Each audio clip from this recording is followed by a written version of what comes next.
জামাতের চোখ বেশ্যাময় হয়ে উঠেছে।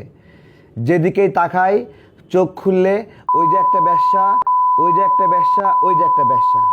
1971 সালে আমাদের নারীদেরকে তারা বেশ্যা মনে করে যেভাবে পাক বাহিনীর হাতে উঠিয়ে দিয়েছিল, তাদের সম্ভ্রমহানি করেছিল, আজকে ঠিক একইভাবে ডাকসুকে কেন্দ্র করে তারা বেশ্যা বলছে।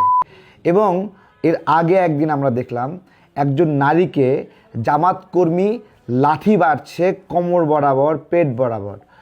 সেই লাথি মারা জামাত কর্মীকে তারা সাময়িক বহিষ্কার করে, কিন্তু এই মোনাফিকের দল সেই জামাত কর্মী মুক্তির পরে ফুল দিয়ে বরণ করেছিল। আজকে এই বাংলাদেশে নারীর অস্তিত্ব সংকটে আমাদের নারীদেরকে বেশ্যা হিসেবে তুলে ধরতে চাই।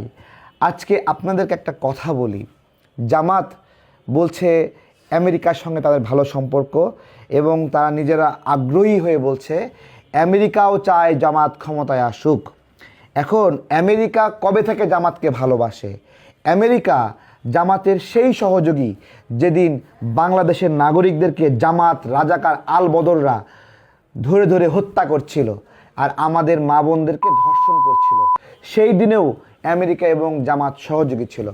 জামাত এমনি ইসলামের কথা বলে, এমনি ফিলিস্তিনের কথা বলে, কিন্তু যেই ফিলিস্তিনকে আমেরিকা শোষণ করে, ইসরায়েলদের শোষণ করে, নিজেও শোষণ করে, সেই আমেরিকার বন্ধুত্ব চায় জামাত, কিন্তু ফিলিস্তিনকে ভালোবাসে আবার জামাত।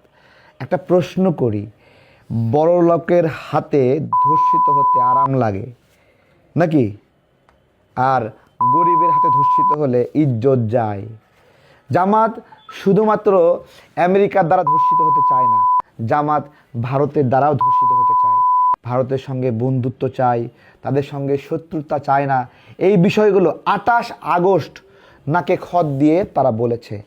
আজকে জামাত আমাদের নারীদেরকে বেশ্যা বলছে, যেভাবে 1971 সালে বেশ্যা বলেছিল। আজকে আলেমদেরকে আমি জিজ্ঞাসা করব, একটা ফতুয়া আমার খুবই প্রয়োজন। এমন কি কোনো ফতুয়া আছে যে গণহত্যা করেছে, দেশের মানুষকে হত্যা করেছে, লক্ষ লক্ষ নারীকে ধর্ষণ করেছে, সেই লোককে ভোট দিয়ে নির্বাচিত করে প্রধানমন্ত্রী বানানো যাবে, সংসদে সরকার গঠনের সহযোগিতা করা যাবে, এমন কি কোনো ফতুয়া আছে?